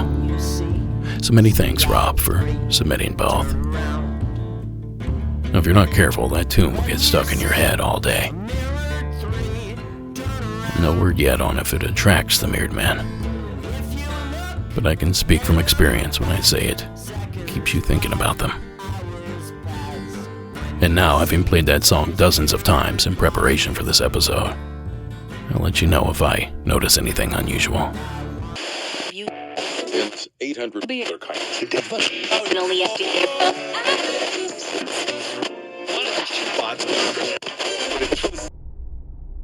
Now, of course, dreams and delusions aren't the only quote-unquote logical explanations for these terrifying beings. Do you remember this news story I shared all the way back on Season 2, Episode 4? Perhaps activity like this can offer up some explanation to at least some of these unexplainable stories. A mystery story going viral on Facebook dealing with suspicious men in black west of the Quad Cities. The Muscatine County Sheriff's Department confirms it's getting reports of men dressed in black standing in the middle of the road or jumping out of ditches along Highway 22. Sheriff C.J. Ryan posted about the reports on Facebook, and it's gotten a lot of attention. We hope that if people are engaging in this type of activity that they stop, because it can be dangerous to some degree, and I think that eventually it will die out on social media and everybody will move on to the next problem. The sheriff's office says if you see anything like this going on, call 911 when it's happening. They're right now chalking it up to just a juvenile prank that went viral because of the power of social media. That clip property of WQAD, ABC News 8 out of Davenport. And those mysterious men in black were popping up in and around Muscatine, Iowa, all the way back in the summer of 2016. No, I'm not making any accusations here, simply offering up one of the many explanations for these mysterious men. And perhaps it is something along the lines of a prank or mistaken identity. And maybe that's what happened to Sam, Courtney, and John. Hi, Derek. This is Sam from Indiana. I've told you before, I love listening to your podcast. On third shift, it keeps me awake, but I was not prepared for what I heard today on one of your earlier seasons. Season 1, I'm listening through from the beginning. And, okay, so you were asking back in Season 1 about encounters with the mirrored men, which when I first heard the first story about it, it sent chills through my spine because I think I might have encountered them before. So I was going into work one morning, well, evening, depending on how you look at it, but it was about 11 p.m. This was last year. It was warm outside, so it was sometime either late spring through early fall. And I remember I had gone out to my car and looked down my street, and I've got a very poorly lit street, but it's not a busy street at all. And my back porch light is actually the brightest light on the street, and it kind of shines out quite a ways, but there's a major road, a highway that runs down at the end of my street, and that one is well lit. And when I was going out to my car, I'm always kind of creeped out because there's a blind wall there's a blind corner, I should say, where there's a wall of my house that when I go past it to go to my car, I can't see until I'm right there. So I'm always, jumpy and worried there's going to be something on the other side. Well, I went out, and of course there wasn't, but when I went and looked down the street, there were not 3 men, but there were 2 men walking side by side, and it was eerie. The way they were walking, the best way I know to describe it, it was almost like, not quite dancing, but they were kind of walking to the left and to the right, and when one would move to the left and to the right, the other would do the exact same, and really creeped me out. There's a liquor store down the road from where I live, so I was thinking that maybe, it's 2 guys that got drunk, this maybe walking home, or there's several bars around. I thought maybe they're walking home and just maybe doing some kind of weird walk, and that might still be the case, but I heard that story and it just gave me chills because at the time it just gave me a weird, eerie feeling. I didn't lose any time. There was no other indication of anything out of the ordinary other than these 2 men walking side by side in this weird way that, mirrored men is the best way to describe it. And I really appreciate you having those stories on there because I'm going to be on the lookout from now on. If that was something that, other people are witnessing, that's a pretty terrifying thing to hear. So I really appreciate your podcast, and I will definitely be more wary of groups of men walking in a mirrored fashion from here on out. Thanks, Derek. Hi, Derek. My name's Courtney, and new to the podcast. I love it. I actually discovered you guys from Paranormal Caught on Camera. I was like, Monsters Among Us, and I see you talk, and so I checked it out, and I was like, oh, this is pretty neat. So anyways, I'm sharing one of the episodes with my mom the other night about the mirrored men, just because we like to talk about, paranormal and supernatural things. And she reminded me of a story my grandmother had told when I was younger. She had told my mom when they were younger, and she would tell us kids and grandkids and stuff when we were younger, and I had forgotten all about it until my mom mentioned it after we got done listening to one of your podcasts about the mirrored men. And I was like, I forgot all about that. So I'm not sure, date, time, that kind of stuff, but it was summer, and it was in South Dakota. And I don't think it was on I-90. I think it was on a kind of a backwoods 2-lane highway driving from Winter, South Dakota, which is in the middle of the state, headed towards the Black Hills area, which is in the southwestern corner of the state. And it was just my grandma and my grandpa, and they're driving. My grandpa's actually driving behind the wheel. My grandma's the passenger. And as they're driving, this car all of a sudden appears behind them, goes around them, and then probably stops maybe 100, 200 yards in front of them in the middle of the road. And my grandma was like, what the heck? And my grandpa kind of got upset about it. And as they got closer, my grandpa, of course, was slowing down because he didn't know what was going on. And all 3 doors opened at the same time. So the driver's side, passenger side front, and then passenger side back all opened at the exact same time. And 3 men in black all step out at the exact same time.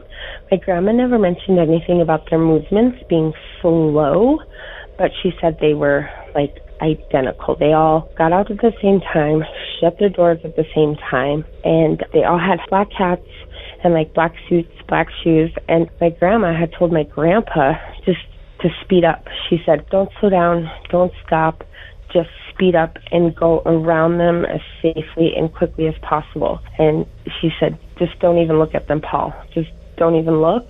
We don't even see them, except to go around them and just keep going.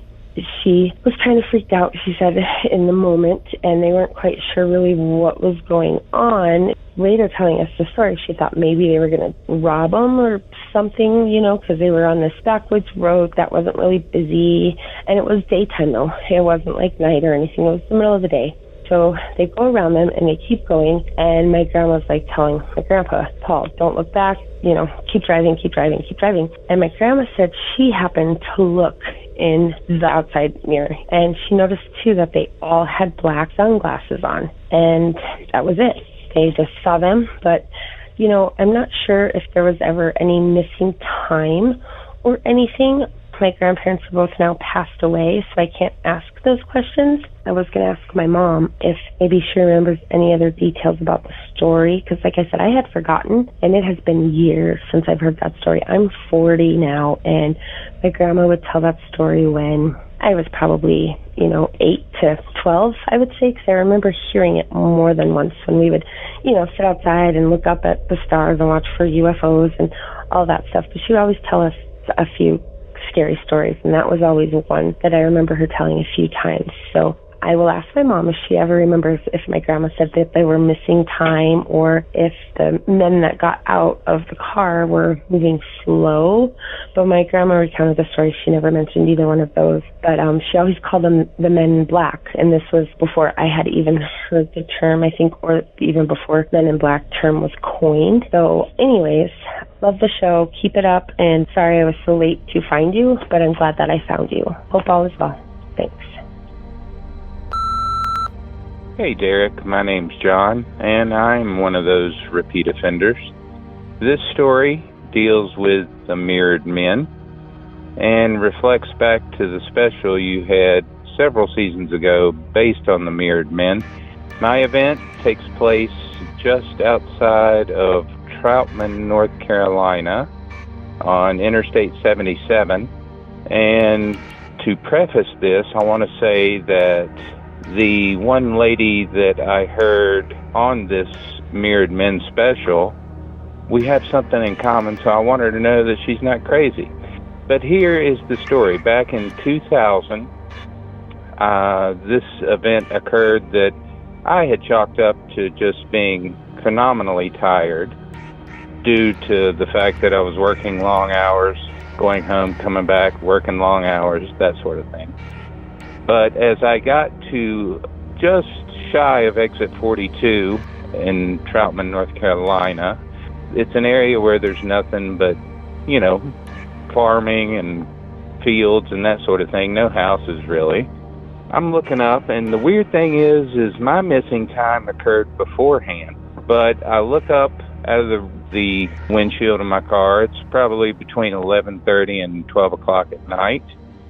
And walking across the highway, I see 3 men all walking in step across the highway. But the weird thing is, they're all wearing monk robes, much like the lady that I heard on your special of the Mirrored Men. And when I heard this, my jaw hit the floor, basically. So I just want you to know that this lady and I saw the same thing. Don't know if it's Mirrored Men, but it's certainly odd. But listen, love the podcast, love what you do. Keep doing it, man. We love it. All right? Thank you for your time. Bye. Those stories from Season 9, Episode 13, Season 10, Episode 2, and Season 14, Episode 5, respectively. Now, before I continue, I should say that over the years, many of you have sent in several external references to the Mirrored Men legend. I've compiled a lot of them into tonight's show notes. You can find them at monstersamonguspodcast.com and by clicking on the show notes tab. And while you're there, the Monsters Among Us shop is now completely stocked. And those new Mothman hats, tees, and totes are in stock and ready to go off the shelf. So again, that's monstersamonguspodcast.com. And this time, click the shop tab.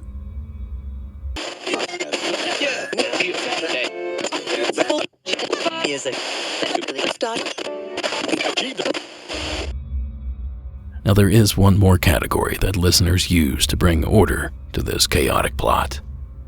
And of course that explanation is aliens, and the infamous Men in Black.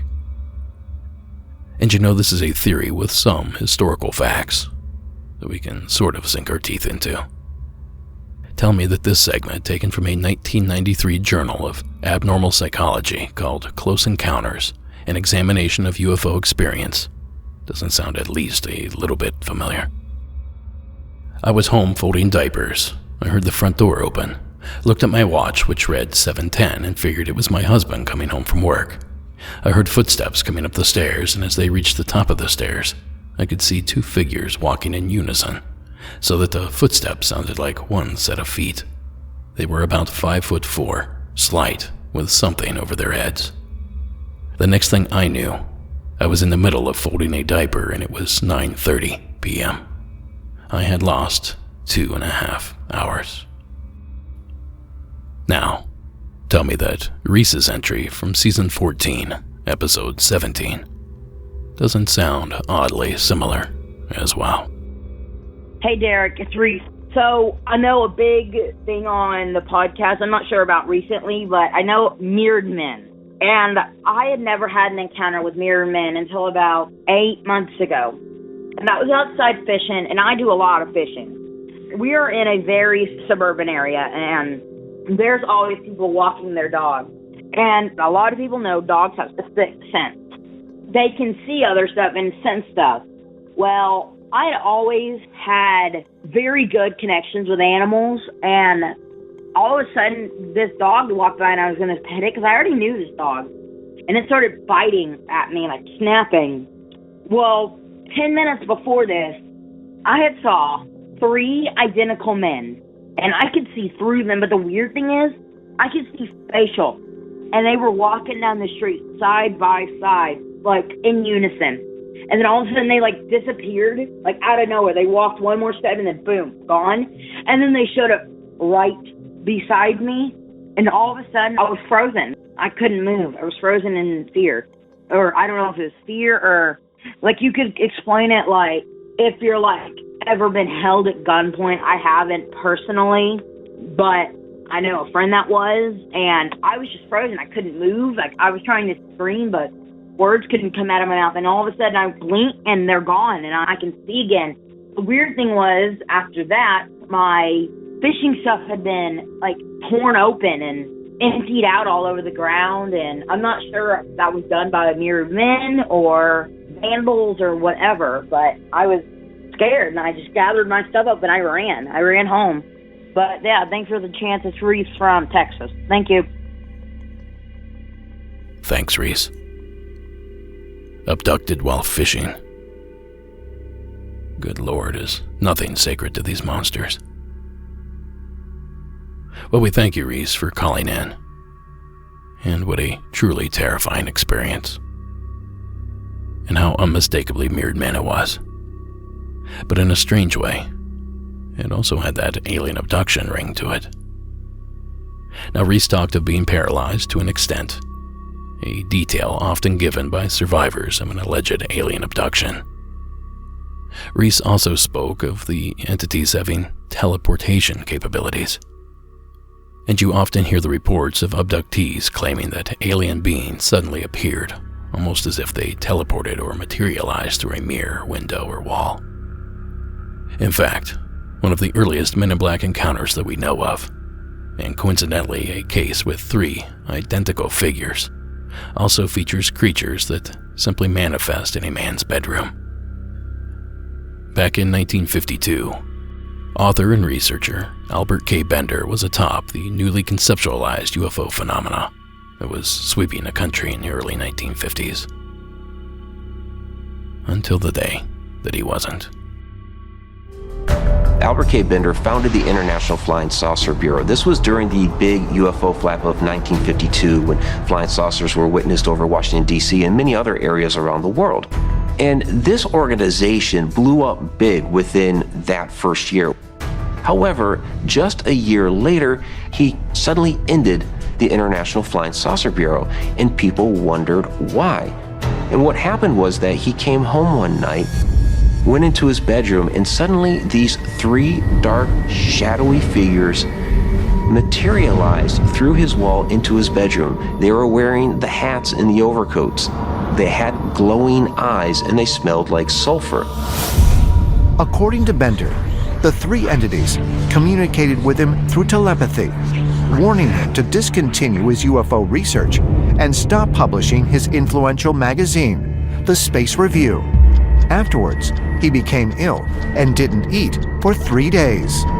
After this experience, Bender was repeatedly visited. He said they gave him headaches, they controlled him telepathically, and he ultimately gave up his UFO researches and stopped publishing the Space Review, in which he documented UFO sightings throughout the world. That clip courtesy of the program, Ancient Aliens. 3 dark, mysterious figures. Here we go again.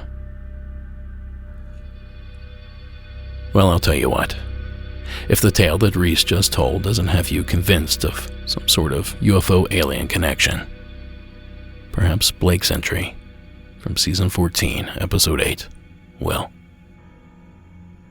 Hey Derek, big fan of the show, mate. Don't watch too much TV, so you and a few other podcasts keep us going most of the time. I just wanted to shoot you this in.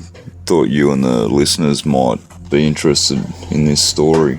A little bit of info. I've worked around Australia as a contract welder, musterer, a few other things, but mainly that. So I've been pretty much all throughout in pretty remote areas, lived out of cars and trucks, gone from cattle stations to cattle stations. So I just want to put it in context. I've been to some pretty remote areas and lived in some pretty rural areas where there's not much around. This story comes from when I was living in between cattle stations. I was on a little bit of a holiday, visiting some family, and then checking out some spots in the town I used to live. I'm on the south coast of Australia. I was on, I'd say, 2 or 3 weeks holiday. I was camping in on a little spot off a water catchment, like a dam. This little area, it wasn't too remote of a campsite. It was out of the way. There wasn't much near the place. There is a Navy base there that will sort of have a bit of play in the story. I had been to this camping spot before. I was setting up I had a Subaru Forester all decked out with the, like overlanding type stuff, the awnings and all the stuff in the back and whatnot. I was getting all that set up, got camp going. Hadn't drank any alcohol or taken any drugs at this time. Setting up camp, and all of a sudden, in the sky, you could hear, I couldn't see anything, but it sounded like the start of thunder, but there was no pitch or bang crack. It was just the bang sound, like the and then just continuous and loud in the sky, like booming loud, guttural, so much that you could feel it like a plane taking off. And it lasted for like 40 or 50 seconds, went away, came back again. I think that happened like 2 or 3 times, this noise in the sky. A few hours passed, the noise went away. This was in the afternoon, so this was a few hours passed into the evening. I had tea, I think I was making a coffee, getting ready to go to bed. I didn't have a tent or anything set up. I just had the awning off the side with a bit of gear outside and the bed in the back of the car, truck, whatever you want to call them over there, set up. So I'm going to bed. I've finished coffee, having a cigarette, I'm about to go to sleep. All of a sudden you hear this helicopter. And I know there's a Navy base close, so I'm not too stressed about a helicopter. But I hear the helicopter starting to land. And I'm in a big clearing. Like I say, this is like a dam. You keep going down a little while, and there's a little campground. There's water access for canoes, kayaks, and this sort of thing. No power boats or anything. Anyway, helicopter. So I'll sit up I'm in the car, I'm in bed at this point. So I sit up in bed, I'm having a look around, not asleep, I've only just gone to bed, like just packed up, gone to bed. Hear a helicopter. Looking around at where this thing's going to land. We're in a pretty big clearing. Like I say, my little ramble there was meant to conclude with, this is a campground. There was a little bit of land where it could have landed there, all cleared, and there was a toilet right up the back. So there was a fair bit of space for this thing to land, but it seemed to land in the track coming into the campground that had gum trees along each side of it, instead of landing in the actual campground itself where it wouldn't have been close to trees or anything like this. Definitely was not a car. I've worked on cattle stations, I've been in helicopters, I've worked around the R-22s. They're pretty small helicopter, but even when you get up close to them, they're pretty big. They're big enough, especially with the width of the rotors. So I couldn't work out why it landed where it landed. But I was looking, having a look, and I couldn't see any rotors on the helicopter. Granted, it was dark, but there was a light coming from the helicopter. The only way I can explain it was I couldn't see where the light was coming from. It wasn't like a torch that was turned on that was shining light. I could see 3 or 4 figures. This is where it was sort of getting into the mirrored men thing that you guys have been talking about. I could see these 3 or 4 figures standing in front of the helicopter, only dark. You can only make out the shape of the people. But as I was saying about the light, I couldn't see them because the light was like it was liquid or a gas that was like floating along and like illuminating everything it touched. But you couldn't see the gas, it was only light, if that makes sense. It was a real weird scenario. Anyway, after I seen the light and seen what was going on here with the rotors, I just felt really, really tired. Thought, yep, this is a good time to go to bed. I remember the last sort of thought I had was I was looking out of the window and the light was illuminating me, but not what I was trying to see. Like, I couldn't see them, and I just thought, no, hang on, this isn't good. I just feel like prey in a bloody spotlight here. And then, yeah, bang, I'm tired, I better go to bed. I can't really remember what happened the next day. I think it was just a normal day. I woke up and went about everything, and that was it, mate. Yeah. I don't know, pretty weird, random story, but I thought you guys might like it. I'm pretty sure it was 3 or 4 men standing in unison, like on that bit of a slant too that you guys are talking about, which sort of, yeah, I don't know. Let me know what you think. Cheers, bye. Now he's talking about strange lights and sounds in the sky, a mysterious helicopter, and of course, the suggestion of possible missing time. Or at the very least, he seemed influenced to call it a night. So could this be more alien activity? Could the helicopter suggest some sort of government involvement and or intervention? Does that put us back in the territory of the infamous MIB, the Men in Black? Now, I was listening to an old episode of Midnight in the Desert a few months back, one of Art Bell's many radio programs, and he had investigator-author Nick Redfern on, and they were discussing the Men in Black. And Nick said something that caught my ear, so of course I had to record it. For me, it's difficult not to see the relevancy here. Here is Mr. Redfern in reference to the Men in Black, courtesy of Midnight in the Desert. So in other words, Bender did prompt some people to come forward who claimed earlier reports with the Men in Black, but had Bender's story not been the first one that got so popularized, those other ones probably wouldn't have come forward. I wonder if the 3 wise men were counseled that no, you don't see that star. Well, that's interesting because, as I said, Bender's book was called Flying Saucers and the Three Men. And the reason why it was called that is because typically the men in black turn up in groups of three. Now, there have been reports of one and two, but for the most part, it's three. So, that's an interesting angle. Well. And it turns out it all goes further back than that. For example, here's a clip of infamous Mothman Prophecies author John Keel discussing a similar phenomena at a lecture all the way back in 1989. The men in black really are not anything new. There are many references in the Bible which could be interpreted as men in black type incidents, because they, although they're called angels, they're usually we're in threes, as our modern men in black are. They travel in threes, and they got into all sorts of mischief. You remember the three men who went to Sodom and Gomorrah and warned the innocent people, the few innocent people there. Today that would be interpreted as a Men in Black incident, because the Men in Black is a generic term.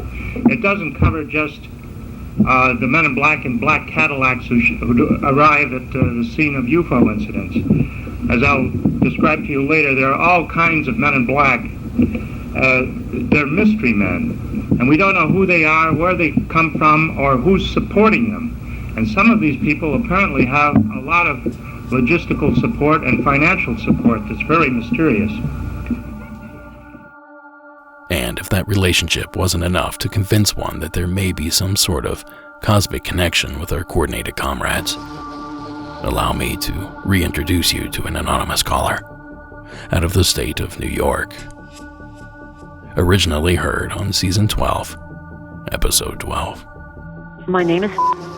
I want to remain anonymous, and here's my story. I had been newly engaged to a young man, and he took me to a dealership to look for a car. And the family that owned the dealership was extremely wealthy. I noticed that the gentleman, the young gentleman, who's probably like maybe 29, 30, couldn't take his eyes off of me. It made me feel very uncomfortable. Okay, I was engaged. A couple of weeks later, I'm in this club with my girlfriends, didn't drink, and there's 2 levels. I'm on the 2nd level, and I see these 3 men come in, dressed in suits. They had like a glow about them, and they seemed to be doting on this one person, and somehow in my mind, I knew that was the man I had seen at the dealership. So I ignored it, and I'm standing there, and all of a sudden, I felt this burning charge go through my back, like from head to toe.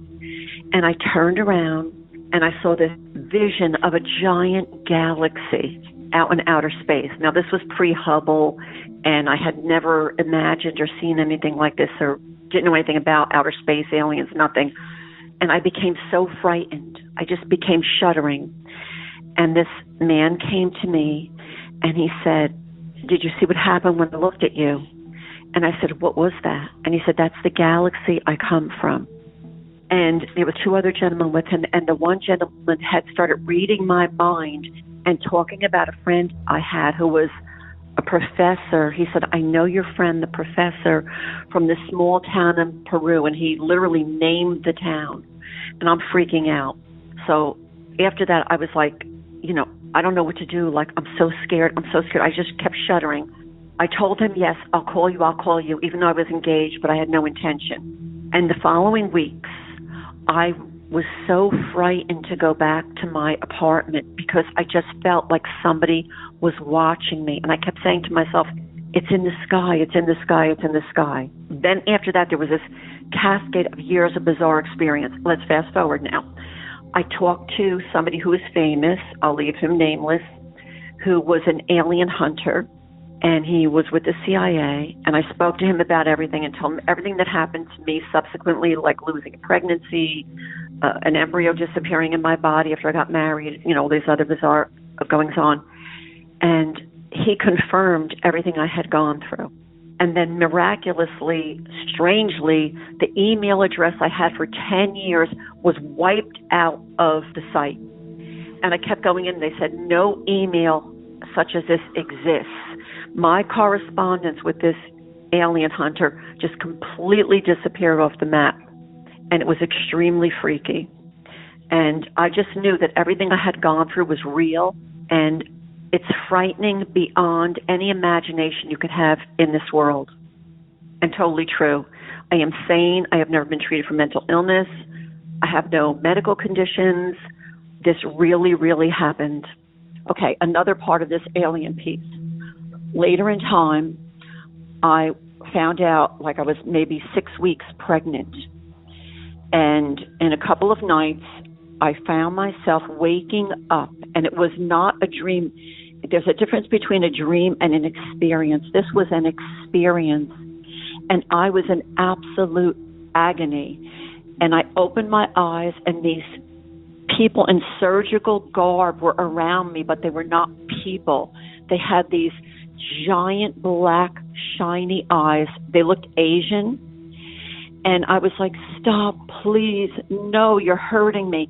And I looked down and I saw this black oozing liquid all over my abdomen. And it's funny because years later I saw the Travis Walton movie and he described some black oozy stuff. And that was what was all over. And this is before that movie came out. And when I looked at this one creature with the surgical cap, he gave me the most evil look, like he was enjoying hurting me. And it was horrible.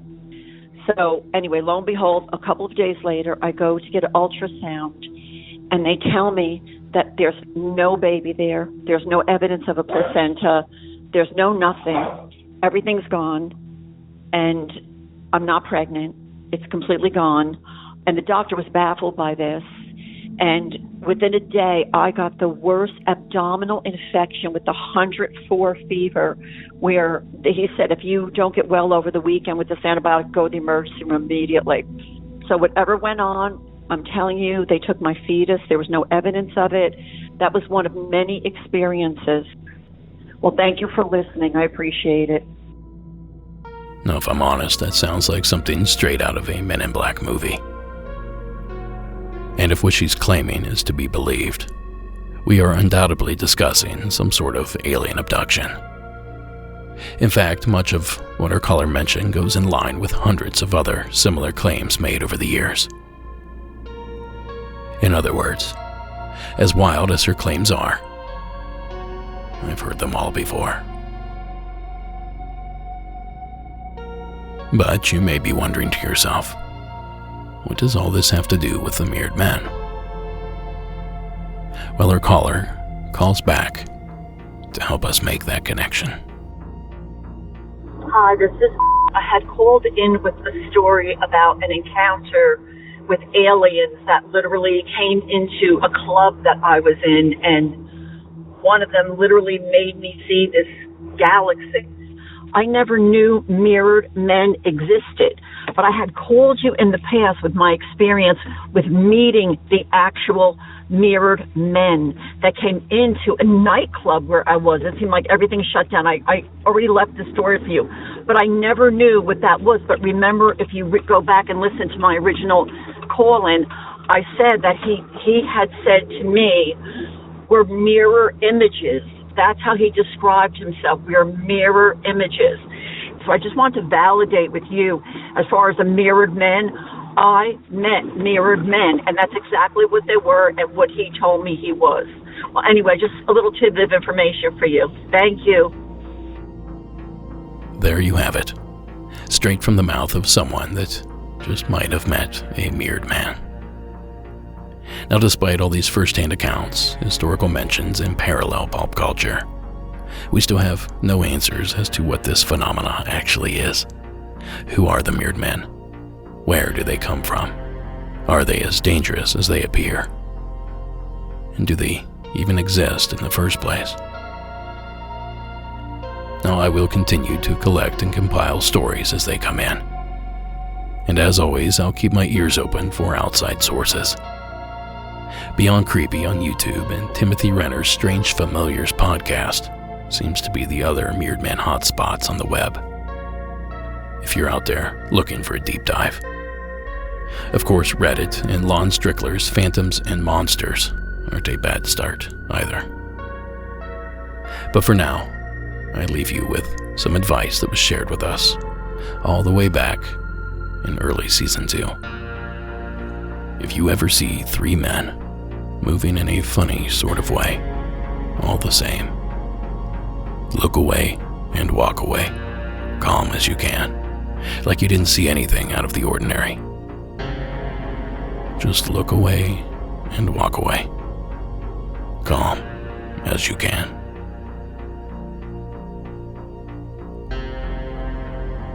And that's going to do it for this special episode. A huge thanks for hanging out with us here this evening. I know this episode was a long one.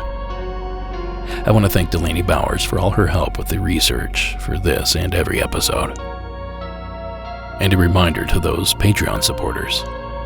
I didn't have time to put an episode together this week, but I'll be back next week with a brand new installment. Now, Monsters Among Us was written and produced by me, Derek Hayes. Additional support was provided by Sarah Carter Hayes and Delaney Bowers. All media used in this production is done so under the protection of fair use.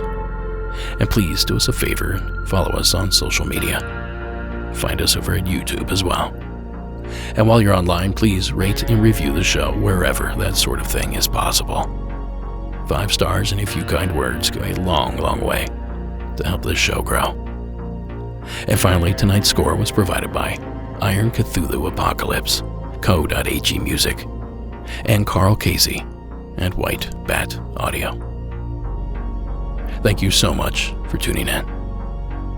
Keep your eyes peeled out there. And remember what I said. Look away and walk away, calm as you can. Have a good night.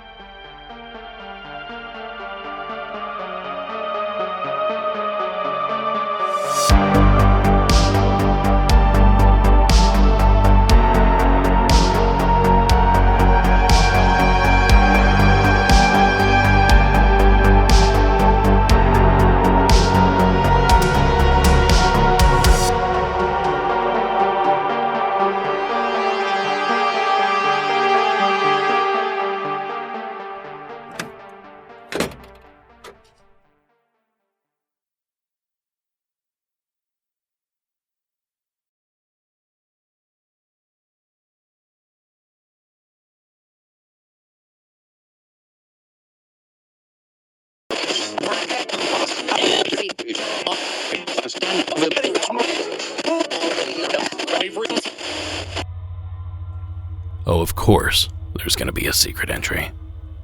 And this one covers a category that I did not. Frankly, one I never thought to cover. What if these things are biological in nature? Please welcome back to the program, Cody, out of my state of California. Hey Derek, this is Cody from California/Tennessee. I've called in a few times. I've been paying more attention to the mirrored men the more and more I hear, and a lot of the things pop up being just studying biology and everything. Most people say that they have very large mouths, like they stretch from ear to ear, like a frog, which most frogs swallow their prey whole. Considering this thing moves as slow as most people say, it's very possible that, let me start over. Everyone says they lose track of time whenever they look at the mirrored men for long. It's very possible, as slow as they move, that might be a defense mechanism and whatever they use to actually stun things that they can actually eat, if they are real. Considering that the mouse are and how biology usually works, it would make sense that they would have a way to stun their prey so they can swallow it whole, especially if they can't move very fast. Obviously not ambush predators if they don't have any kind of quick burst of speed. Another thing is it possible that it's not actually 3, but it's one that has some kind of either native ability or some kind of technology that almost makes you look like you're seeing double but instead triple? If they're that slow and they get attacked or something, it raises the odds of the real one not actually getting hit. There's even a Dungeons and Dragons spell that's tailored after this. And, I mean, we don't see it in our ecosystem, really, because, I don't know, obviously the thing isn't native to our ecosystem. It's an oddity. Yeah, most people claim to see it like in the woods and stuff, which honestly will make sense to me. If they're that way, going around stunning and eating squirrels or whatever small things they can actually get in their mouths. I don't know, it was just listening to it, my brain started working on it. What if it's just one thing that has a pretty advanced defense system to make up for its slow speed? I mean, as far as everything else considered, it's not that far-fetched. I don't know, just something to chew on and a different perspective to look at it. All right, thanks, Derek. Have a good day. Let's hope that squirrels are the only thing they're eating. Thank you, Cody, for the interesting concept. And not one without its anecdotal evidence, of course. For example, I shared this story during some past Mirrored Man coverage. And now I think it's more relevant than ever. The following article was pulled from a Flying Saucer Review special issue, The Humanoids, 1966. Branch Hill, 2. In attempting to track down the Under the Bridge case, Stringfield, with the help of Ted Blecker of CSI Civilian Saucer Investigations, New York, ferreted out a case which is probably more illuminating than the others with which he dealt.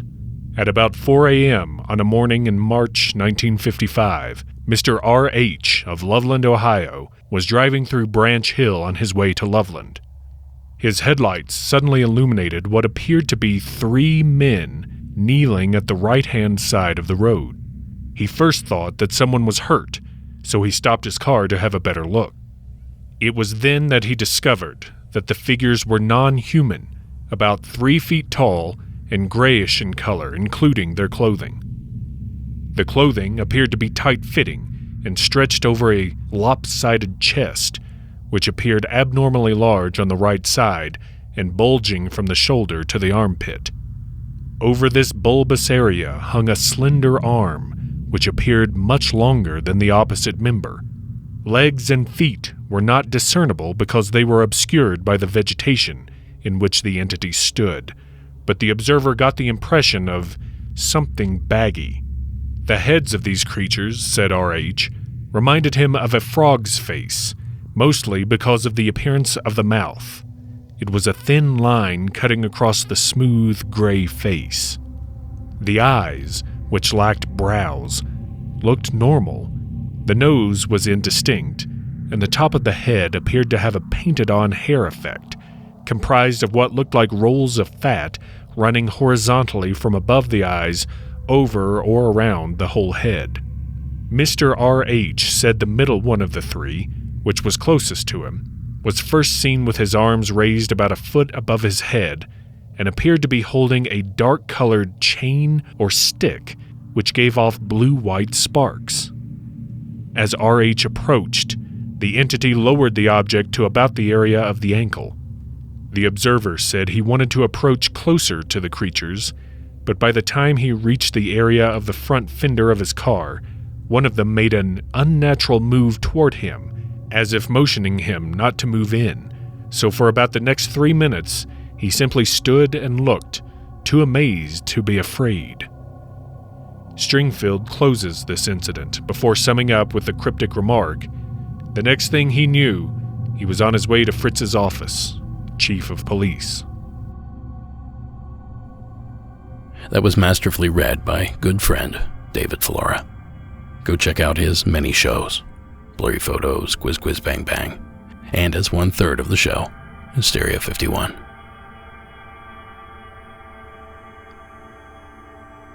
And you remember all the way back to Catherine's call, where she mentioned one of the 3 entities she saw carried something long in its hands. It all comes full circle. The coincidences that surround this phenomena are difficult to fathom, but we sure do appreciate other views. So big thanks, Cody, for the call. A big thanks to David Flora for lending us pipes. And a monumental thanks to you for tuning in and contributing to the program. Now, we worked extremely hard to bring you this special episode, so this is where we ask for a little something in return. If you enjoyed this show or any of our programming, please take a moment to share with the folks in your life. If you have an aunt that's into ghosts, a cousin that likes Bigfoot, turn them on to the program. Maybe you see some dude in a Bigfoot shirt on the bus.